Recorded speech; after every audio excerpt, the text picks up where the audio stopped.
Kind of change I want to talk about is when there are things in life that you can't control, things in life that you can't stop. You have circumstances, situations in which you can't control. You see, how do we respond to those kind of things is what I'm talking about today. Is that kind of a change, okay? All right.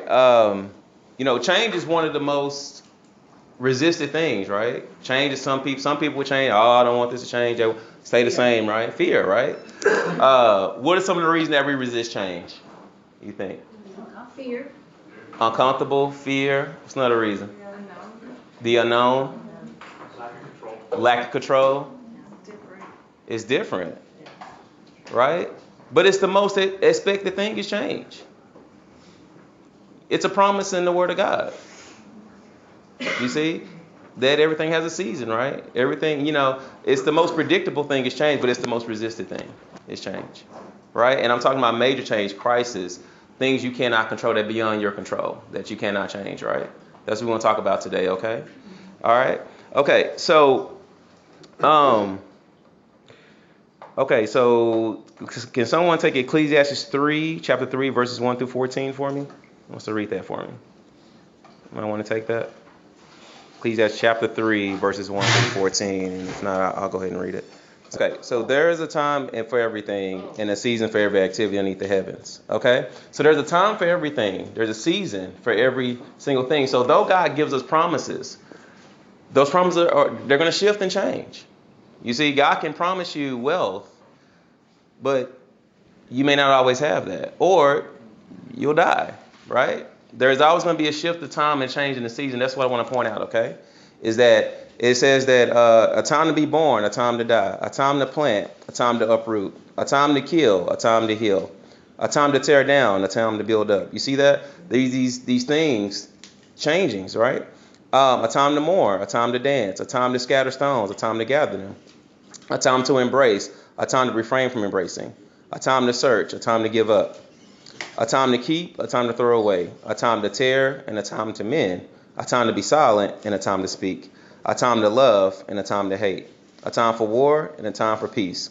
What do workers gain from their toil? I have seen the burden God has laid on the human race. He has made everything beautiful in its time.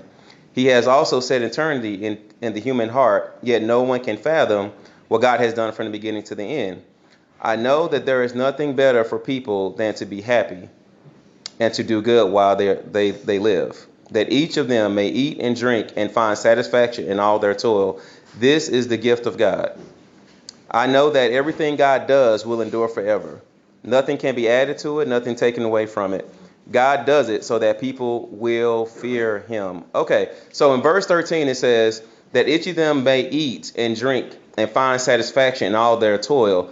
This is the gift of God. This is the gift of God. That you guys and all that you do will find satisfaction no matter what's going on in your life. Mm-hmm. Do you understand? It's a gift to find no matter what state you're in, no matter what's going on, what's happened, that you find contentment, you find joy, you find peace, happiness in all that you do. And that's what I want to kind of hit on today when it comes to things you can't change and control. Okay, how do we obtain this gift from God? Or how do we enter into this gift from God? How can we respond to things that we can't control in life? Surrender. Okay, talk about that, Juanita. How do we do that? You cry out to him. You cry out to him? You pour out your heart to him. You praise him, even though you don't feel like praising him. Okay. Sacrifice of praise. Okay. Yeah, because if we don't learn to enter into what God has given to us, we'll always be depressed. One of the biggest reasons why people struggle with depression, it's not only because of the situation, things that have happened to them, mainly. That's where it starts. But typically, it's because there's something they can't accept. You see? We reevaluate, we rethink about it, we go, why? And we just, year after year, we keep thinking that things trigger it, right? You see? Is one of the core issues that keeps us in depression. Okay? It's because we can't accept something that took place and happened to us as victims. Right? It's not saying that we agree with it and that we are happy about it. Don't get me wrong. And I'm not making light of it. But I'm saying one of the biggest we can't move on is because we can't accept what's taking place, what's happened. Right? So when we can learn to accept and embrace and understand there's a benefit to why these things happen to us, then we can see the path that God has for us to benefit from change, benefit from those things that are taking place to us. Like a lot of people, when they give their stories and testimony, they talk about how they've been abused, right? They talk about how they've been victims of these certain things, but they've turned it into a platform where it's actually where they're making an income and living off of now. Does that make sense? They're helping people now. You see, so that pain, that tragedy that took place was actually something that God used as a vehicle to help and help a lot of people heal and move on. You see, but that's the way we don't see it that way. We see it as, this person understands what I'm going through. Okay, yeah, but they tell you that, but then they tell you the way out, and then you stay stuck. You see that? You ever go to hear people talk and who identify what you identify with, and then you're like, oh, I like this person because they've been through what I've been through, but yet they come out of it, and yet you're stuck in it. You ever notice that? By some people, they'll read a lot of books about the same thing, they'll go to a lot of conferences about the same thing, but yet they're still dealing with that same thing year in and year out because of how they deal with change. Well, I believe that in a quiet place, when we are in prayer in His presence, He talks. And we need to say, what is it, God? What is it about this situation, these circumstances? And whatever feeling is angry or bitterness or anxiety or fear or unbelief, surrender to Him, to let Him, His light come to that dark areas or broken heart areas to be healed, and He will heal. But we need to surrender that feeling in that moment, surrender in that moment, and then in that way He can heal our broken heart. Right. Because He's our soul. Right, and I think that's what Anita was saying, just yielding, right? Well, think about it. One of the biggest reasons why challenging things that come your way you can't control, because God's trying to reveal and pull something out of you that wouldn't come out under other circumstances, right? 1 Corinthians chapter 12, verse 1. Can someone pull that up? 1 Corinthians chapter 12, verse 1. Okay, it's the Apostle Paul. You have it, Lord? Yeah. Okay. Now about the gifts of the Spirit, brothers and sisters, I do not want you to be uninformed. Okay, so now about the gifts. I don't want you to be uninformed, but any ignorant. You see? So there are things locked in you that won't come out unless crisis and hardship comes. You know, the test of a true leader is when things happen and don't go according to plan. That's how you know a true leader of God. You see? It's not when everything is in place and in plan and everything flows and goes the way you want it to go that makes you a true leader. It's when those things don't go that way. How's your response to life? Do you fall apart? Because the initial reaction is that you want to be afraid, you start panicking, you start giving in to those things. You see? But did we panic today? No. Did we get all frazzled today? No, we're going right on like we normally do, like nothing ever happened this morning, like what it did. You see? Paul said to the church, he said, I bear the markings of Christ. My body bears the markings of Christ. Now that suffering that took place in his life was ordained by God. Did you know that? That wasn't the devil afflicting him. That suffering, him being stoned, him being shipwrecked, him being whipped, that was all ordained by God. Do you understand that? So a lot of your suffering isn't just because of the devil. You guys are trying to pray and cast stuff up all the time when it's actually God trying to get you to move.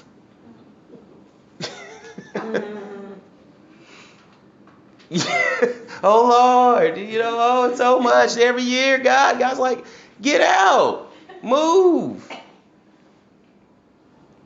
That's why you're struggling. That's why you're suffering, because you're not letting God utilize the gifts locked in you. Some of y'all like me, some of y'all don't. But the reason y'all come here is because of the gift I have. No, it's true. No, hear me. I'm being honest. The reason you're here is because of the gift I have. Because anybody can sit up here and do and talk like this. But what's the difference? The gifts. I'm being honest. Is that not true? Do you get up Saturday morning just because you just have all this free time and you couldn't be doing something else? Wait to see her. Right. Think about it. We pay millions of dollars a year to entertainers. You like them. You say you don't know those people. No, you like their abilities. You appreciate their gift. You appreciate their craft of what they've mastered and done that they're making a live off of. That's why you get up and pay to see these people entertain you. You don't know them. So how can you like these people you don't personally know? No, you like their abilities. You like their gift. And it's impressed you enough to where you spend your money. True? Is that true? Yes, sir. Right? No, you don't know them. The reason why you go watch Cowboys game because you like the players, you like the team, but you like what they bring, you like the entertainment, you emotionally gravitate toward them, hoping, believing that their gifts and things you believe in them will prevail. That's the truth. You see, people don't seek me out because I'm a nice guy. They seek me out because I have an ability, I have a gift. That's why people come. Okay? That's the truth.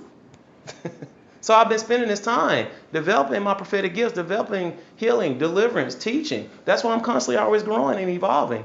You have to add value to your life. Self-development is a very important thing.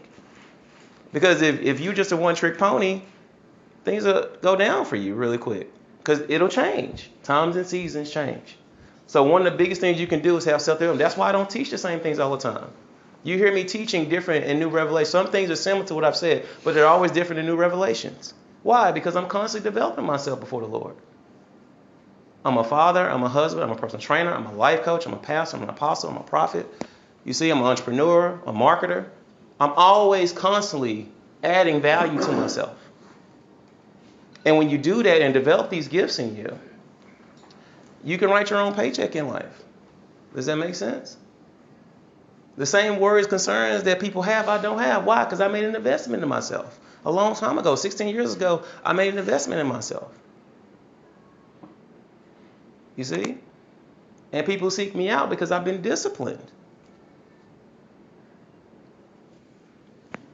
That's the truth.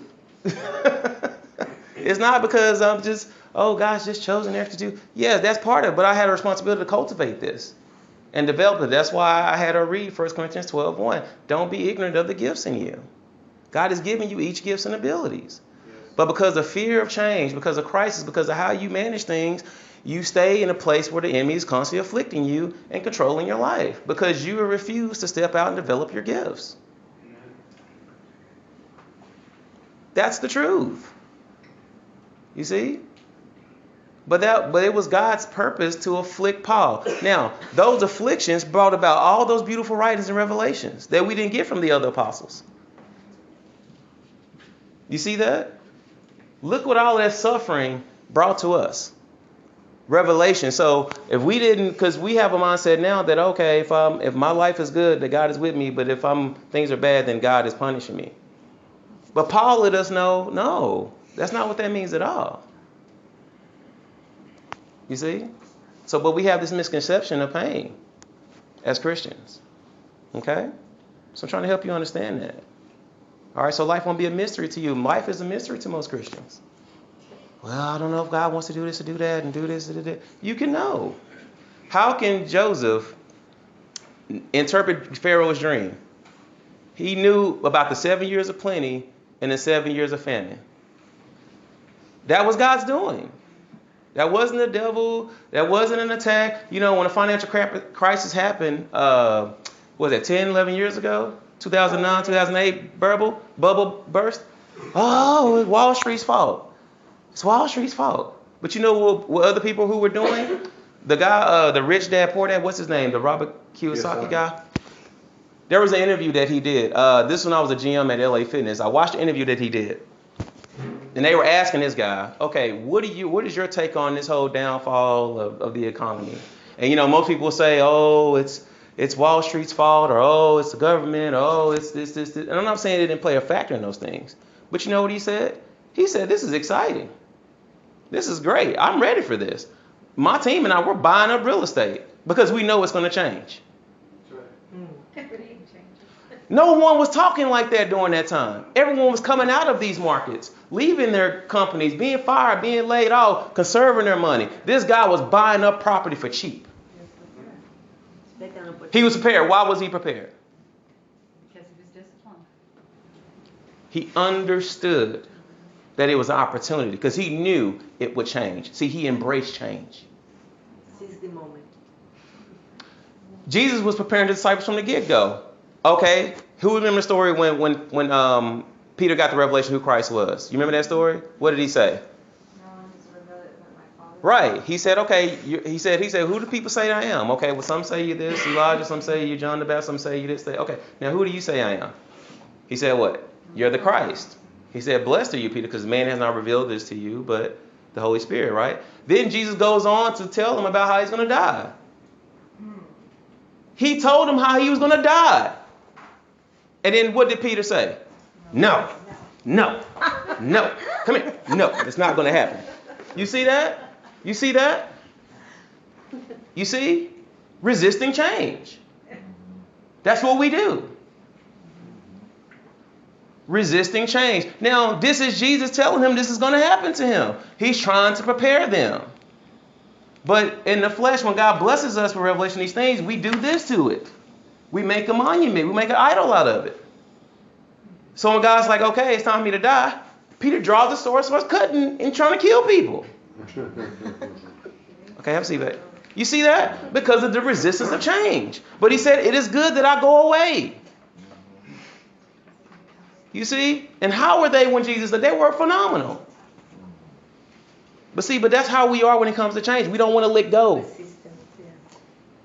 That's why we perish. That's why we die. That's why we get, because we don't want to let go of things. We fight change. And it's inevitable. You know, I've already buried my wife in my mind. I've already buried my children. Hear me. Hear what I'm saying.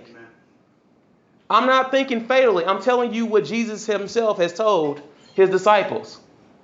He said they're going to take you away and beat you and do these things to you on account of me. Do you hear what I'm saying? So if you take this approach to life, of course I'm not thinking my wife's going to die tomorrow, my children, things like that, but I'm prepared. I've already prepared myself for it because it's a reality. You see, I've already prepared myself for it. Because Jesus was doing that with his disciples. He was preparing them for 3 years. He kept telling them how he was going to die. It is scriptural what I'm telling you because Jesus himself did it. But nobody wants to talk about it, hear about it. I get it. It's hard. It's not easy. I know. But it's a reality. And the quicker that we can accept these things, you'll benefit from when these things happen and take place in your life. Does that make sense? You guys following me? Yes, sir. Yeah, because it's inevitable. You know that all of us are going to go be home with the Lord someday. So why would I be all, oh, Jim, I can't believe it, Jim.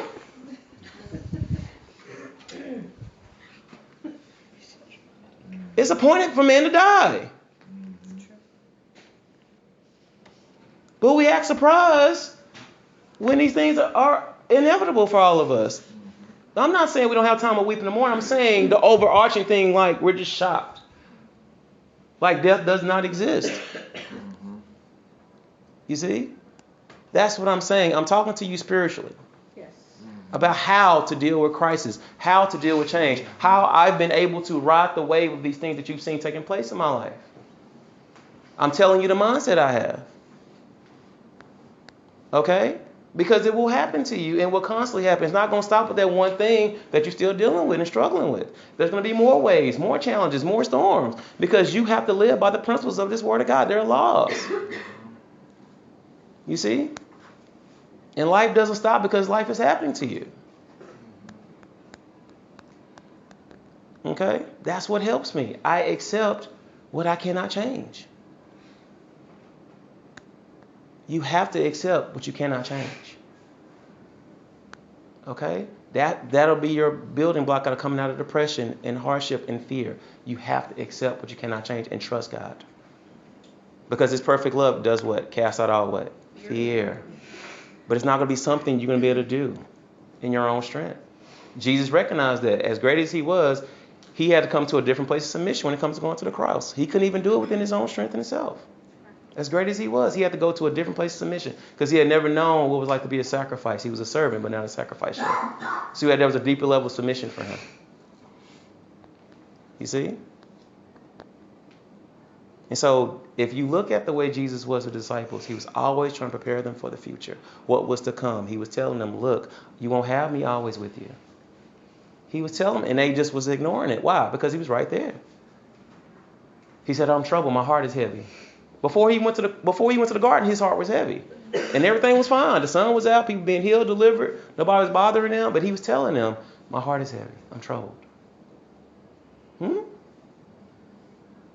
Because the circumstances at the time were peaceful, calm, and still under control. You see? And that's the way we live our lives. If the temperature is set okay, then we're okay. But the temperature's not good, we're not good. Because we're controlled by our senses. You see? Oh, I'm having a bad day. Okay, why? Well, because somebody cut me off and somebody... Huh? And we're not in the spirit, right? You see that? So this is the big principle I'm teaching you guys right now, sharing with you guys right now on how to deal with this life of things you can't control. I'm a very gifted person, but there are things I can't stop and change. You see? There are a lot of things I can't stop and change. Some things are for me to accept. You see? Yeah. And so you have to understand that. But the moment you can accept these things, you'll begin to live and grow and spread out. And then God will show you. Think about Adam. Now, Adam, from what we know in the scriptures, he didn't have any parents, right? God was his father, right? And then Eve came. But look at it. God said, okay, name the animals. Now, I don't remember him going to a name the animal class to learn how to name the animals. You see what I'm saying? Why are these situations you never dealt with being presented to you and keep coming to you? Because there's something in you to answer it and deal with it that God's trying to unlock.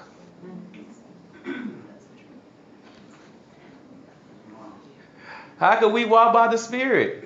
What? See, there was a burden on me for people who didn't know their identities in Christ, right? So when my identity was found out and then that was told over me, I was like, oh, that's pretty cool, but I don't know what a prophet is. I don't know how to do that.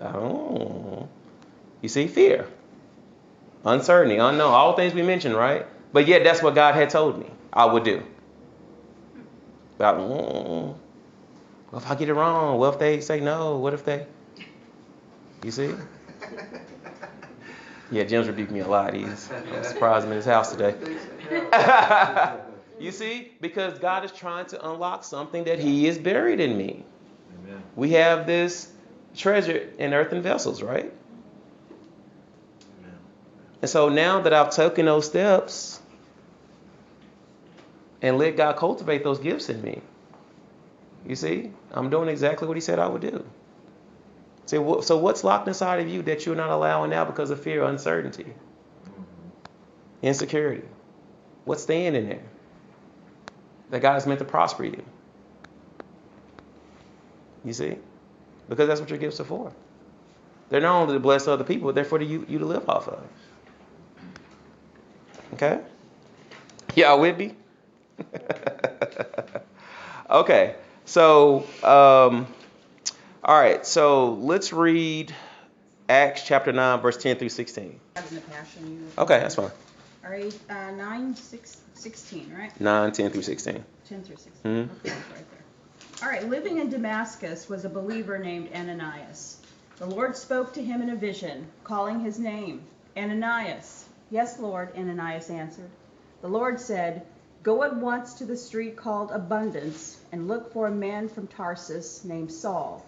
You will find him at Judas' house. While he was praying, he saw in a supernatural vision a man named Ananias coming to lay hands upon him to restore his sight. Mm-hmm.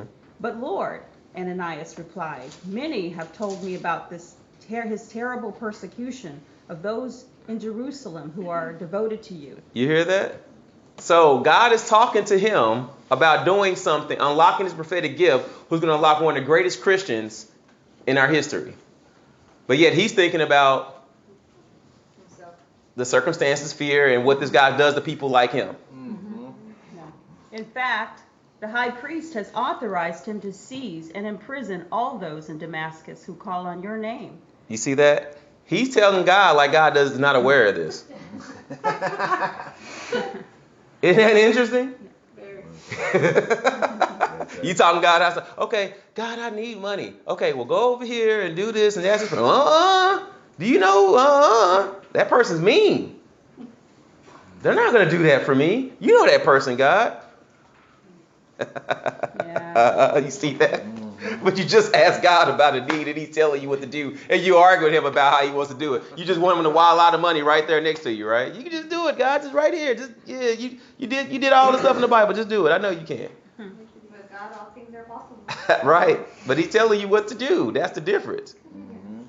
The Lord Yahweh answered him, "Arise and go. I have chosen this man to be my special messenger. He will be brought before kings, before many nations, and before the Jewish people to give them the revelation of who I am. Wow. And I will show him how much he is destined to suffer because of his passion for me." Wow. You hear that? How much he is destined to suffer because of his love for me. Who blinded Paul? Jesus. Yeah. Right? Why do you persecute me? You see? It wasn't the devil who blinded him. It wasn't by natural causes. It was God who blinded him. That's one reason that I have some questions like when people request prayer, Yeah. that a lot of times I don't write anything on there because I'm trying to process what does God want to do to that person. Yeah. And until the Holy Spirit leads the prayer, we really should not, say anything until we really go before the Well, Lord. that's a tandem thing because then there are instances where Jesus says to pray without ceasing with different things. And so we seek the Father. There is a natural response we have to things. Just like when the Apostle Peter was locked up in jail, but James had been killed the day before. You see? And so the church prayed without ceasing for things to shift. And so when we enter into prayer, we're seeking revelation. It happened to me yesterday during the call, the 5 a.m. prayer call yesterday. It happened to me. I was actually, before we even got started, I had a word for Lisa. And we were about to go into prayer. And I was like, Lisa, are you okay? And then I had a prophetic message for all of them toward the end, which came out of nowhere. It was good, Lord. Yeah, they all text me, "Oh my gosh, Eric, yes, God." And then I called Lisa, and I said, "Lisa, what is going on?" I just started talking to her about. I just felt frustration and all different things, and I said, "No, it's not that there's not all this stuff. You just need to get started. You're not getting started." And it was with her doing her videos, things of that nature. And I think yesterday she posted a video that same day. Praise God. You see, that's all it was. A lot of our frustration is self-inflicted because we're just afraid. We want God to keep catering to our comfort instead of getting out and doing what we need to do. But I agree with that. There are times in the season that we need to check by the Spirit. But then there are different times that when God's testing us, to see if we're going to pray and take a stand that it is in, because it's not one size fits all. But we should be Spirit-led in all that we do for sure. For sure. Okay? But did you hear what you said? That he must suffer. He must suffer. That came from God. You see, there are some things in your life that God has ordained for you to go through. There are some suffering, some things, some strikes that God has ordained for each of us to go through because of our own personal journeys, our own personal walks that bring out the glory in us, that bring out revelation, that reveal. The greatest inventions comes from times of crises. You see, so you guys who are dealing with not having, if you want, there are things that you guys are going to go through. They're going to pull out. They're meant to pull out certain gifts and abilities in you. Psalms 119 says, if it wasn't for the Lord afflicting me, Uh-huh. I would not have gained. If it wasn't for the Lord afflicting me, I would not have gained. Yeah. You see? Yeah. So there are circumstances and things. So what do you feel God has put in you that's not come out yet due to comfort and fear? Because if you're just waiting for life to happen to you and for God to do something, that's why a lot of us perish, because we're sitting and waiting when God's empowered us. We have to be still, know that He is God, but that's a state of being in your spirit. That's not always a physical thing. Okay? That's from you being too busy with other stuff and not with God's agendas. Okay? Because you're busy doing a bunch of stuff instead of what He's told you to do. And you think because you're busy doing a bunch of stuff, why am I blessed? Why am I struggling? Why am I? Because you're not doing what he said. He said, first seek my kingdom and my righteousness. Then these things will be given to you. But you're doing a bunch of other things and then looking for the blessing. You see? Are we understanding this, guys? Oh, yeah. So see your suffering as an opportunity for you to grow. See your suffering as an opportunity. Things have, during my times when I was starting as a trainer, I struggled financially as a trainer.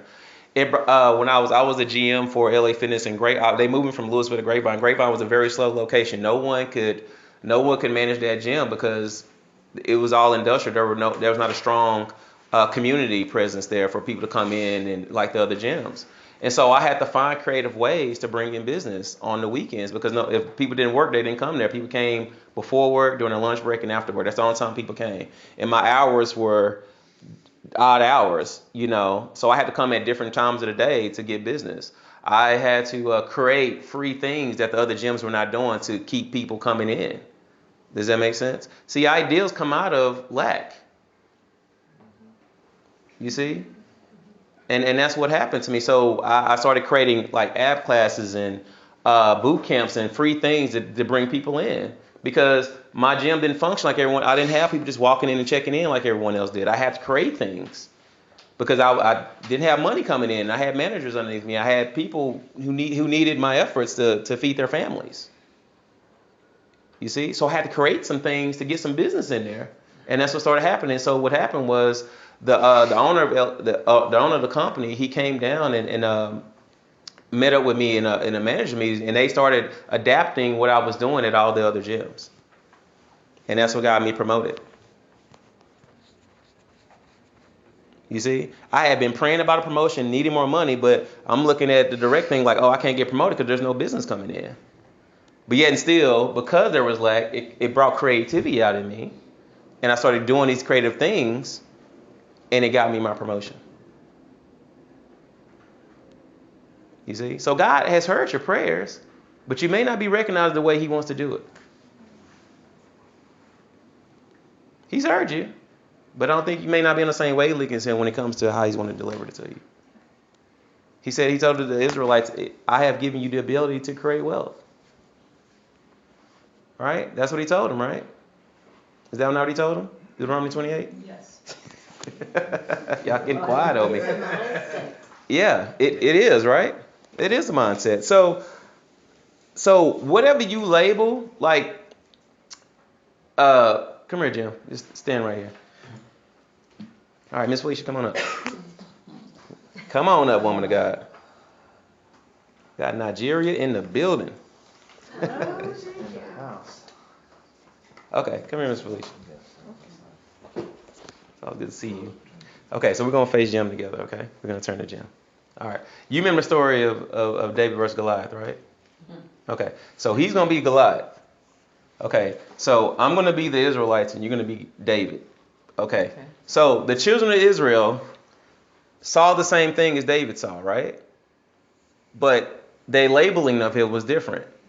The children of Israel said, oh, this is Goliath, the champion of Gath. So if I'm acknowledging him as a champion, as a giant, these things of that nature, guess what he is? Guess what I am in his eyes? I'm lunch meat. I'm already defeated before I even step on the field because I've already labeled this guy as a champion, as somebody better than me, as somebody who's going to defeat me. You see? Yep. But Miss Felicia, what did David call him? Uncircumcised Philistine. An uncircumcised Philistine. Meaning, who is this guy who's out of covenant with God? That's right. Who are you afraid? You're afraid of a guy who's a Philistine, who's an enemy of God, and he's uncircumcised, means he's out of covenant. Same thing, but two different perceptions and labeling. You see? Does that make sense? Yeah. So that's why David was able to defeat him, because of the way he labeled him. You see? So whatever you label something, that's what it is to you. Yeah. But you have to believe it. It's not just that. It's whatever you label the thing. So based on David's history, he grew and the Lord was with him, right? Yes. And when no one was watching, that's what it was. So it's beyond belief. No, I meant believing his experiences with the lion, with the bear, He was out in the wilderness a lot. Yeah, and look how it changed his vision, though. That's what I'm You see what I'm saying? saying? Look how it changed his vision of what he saw. Right. Because he had been walking and allowing God to use him. That's what I meant by God brought him up to that point where he could say that. The others couldn't say that. They hadn't had his experiences. Right, or taking advantage of their training or what God's put in front of being children of God, right? Because they were all children of God. They were all warriors. His brothers were there.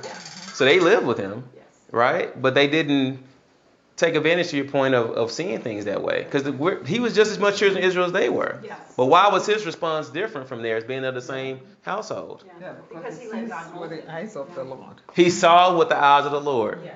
Okay, good. Thank you, guys. Does that make sense? So what are you labeling things as? You get a call at your job. Oh, they're doing layoffs. Here we go again. You see, and somebody else like, okay, God, I know you're talking. You want me to get out, and I won't leave unless you kick me out of here, so I can start that business.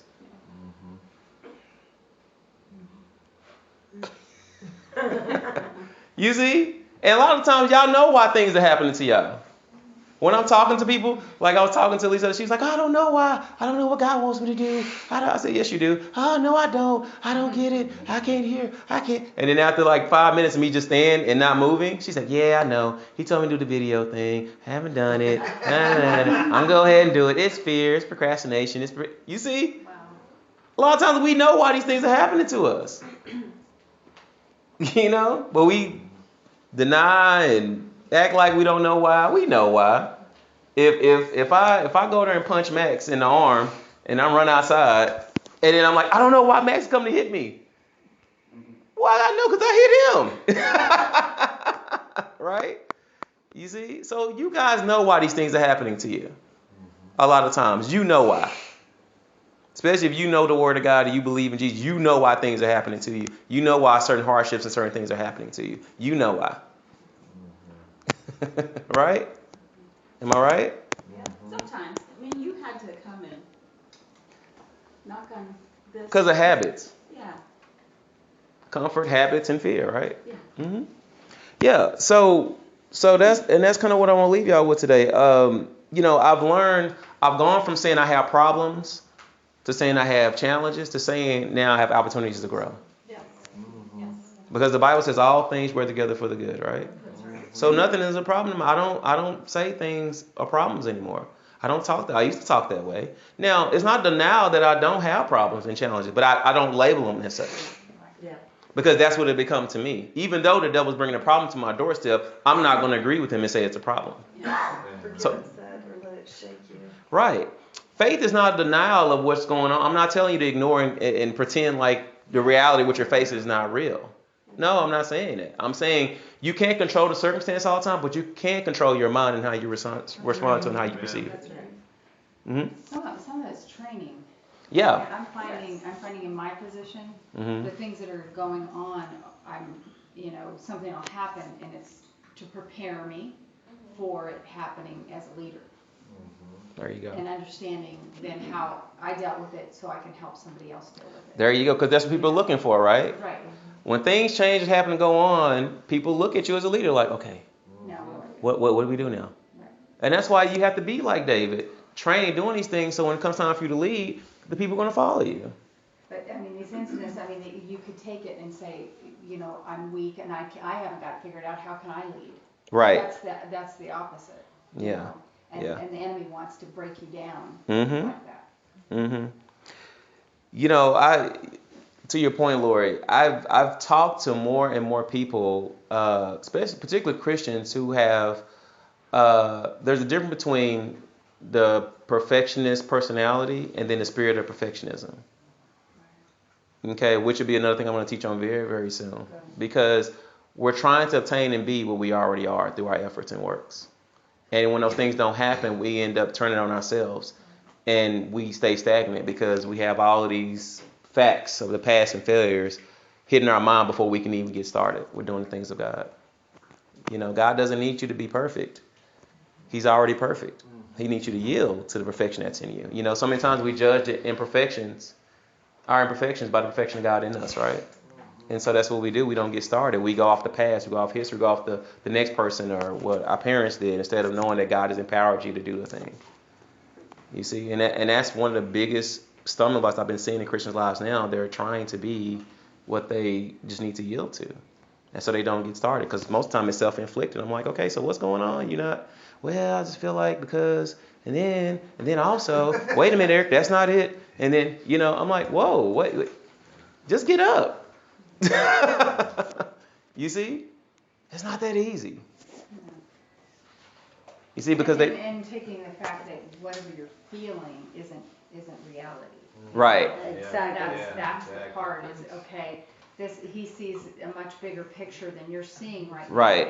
And that's what I've been doing. I've just been going, okay, I don't like this right now. There you go. Like how and that's totally fine. But I'm trusting you. Right, because you're focusing on one aspect of this whole thing. You're focusing on that one aspect. Yeah, and it can take you down. Right. If you let it. Mm-hmm. It's not a denial. It's not a ignoring of those things. It's a choice. It's a choice, right? And there is a choice, fear or faith. And fear is false evidence appearing real. Mm-hmm. Someone pull up Mark 4:11, and I'm gonna leave on there today. Okay. Mark 4:11. Mark chapter 4, verse 11.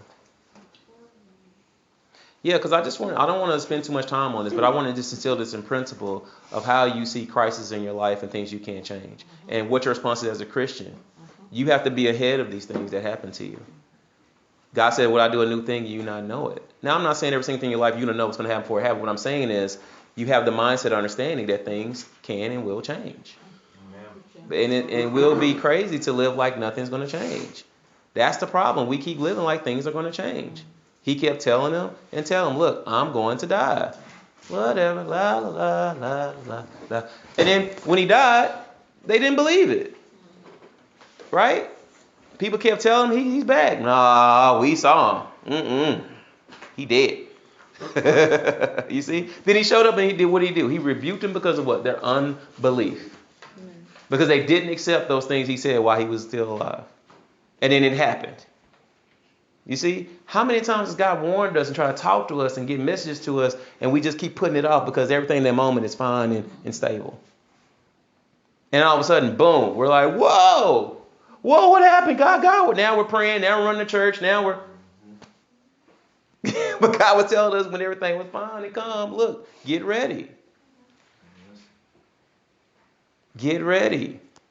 Prepare yourself. There's a shift coming. You see, those things are not meant to destroy you. But if you don't pay attention, he said, my people perish because of what? Lack of knowledge. We're not listening. Because it shows where we're functioning in our senses and not in the spirit. So these things that are meant to take out the world, taking us out because we're being like them and not paying attention. We're not spending time with God. We got to spend time with God in all seasons, not just when things are bad or going wrong or somebody else needs prayer. You need to do that as a daily thing. Jesus did that as a habit. He went to go pray and spend time with the Father. Are you doing that? Or are you waiting till things are out of control or somebody needs prayer? You see, that's why y'all was behind the curve. That's why I was behind. Because we're not doing it daily. It's not a discipline of ours to do those things despite the conditions of life. You see? I spend time with God every day. Not as much as I want to at times, but I do. I make it an effort to spend time with God. No matter how busy I am. I minister to hundreds of people a week. Praise God. Amen. Way more than people who come here I minister to across the world. Okay, and I have to make sure I spend time with God. Priority. You see, Jesus walked away from thousands of people to do what? Spend time with the Father. It said it was his habit. It was his custom. You see? So none of us, if he kept doing it, then none of us is exempt from doing it. Okay? Actually, if you find time with God, God will find time with you. Amen. Amen.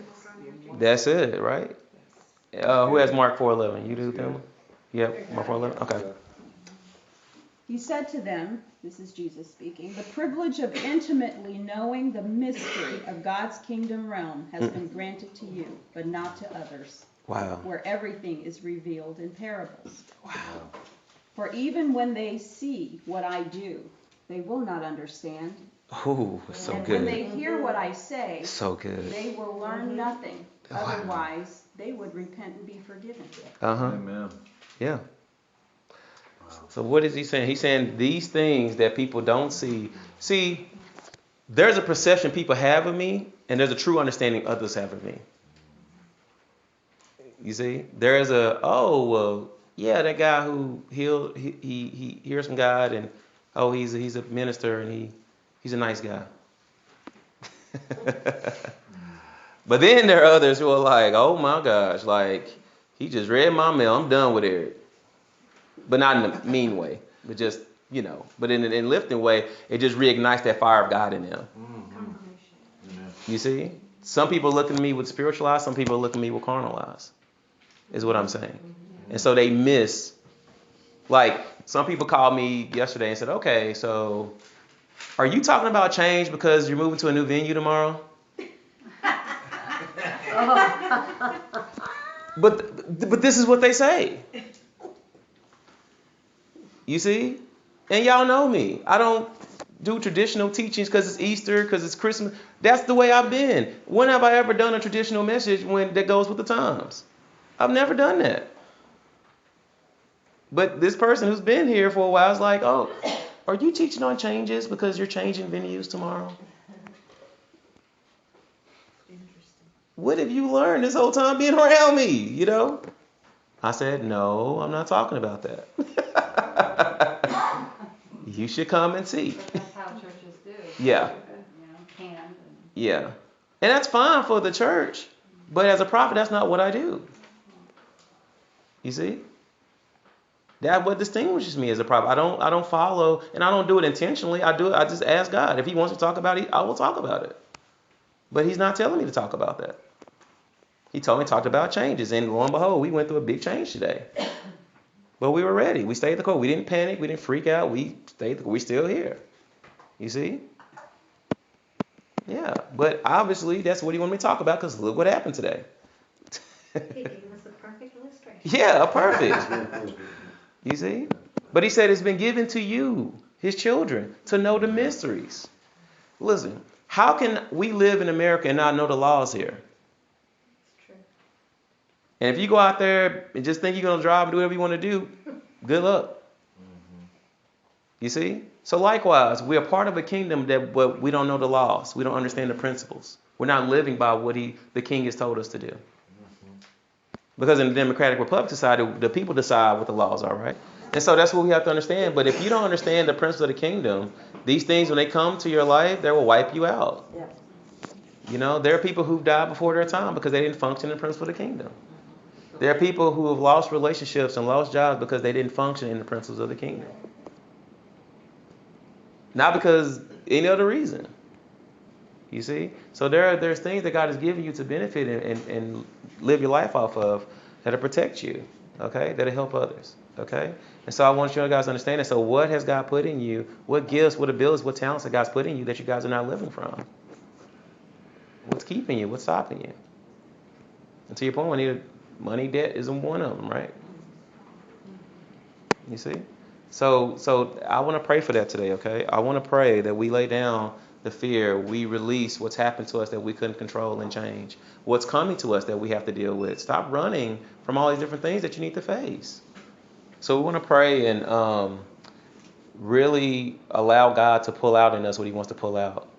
And the biggest thing we have to stop doing, guys, is stop running from everything, okay? And you're not alone. You have a family here. You have support here, okay? So you don't have to face those things by yourself. We're here, okay? And more than likely, somebody's going through something similar or is going through, has overcome that what you're dealing with. You see, you don't have to have all the answers figured out. That's why you have a community, okay? Does that make sense, guys?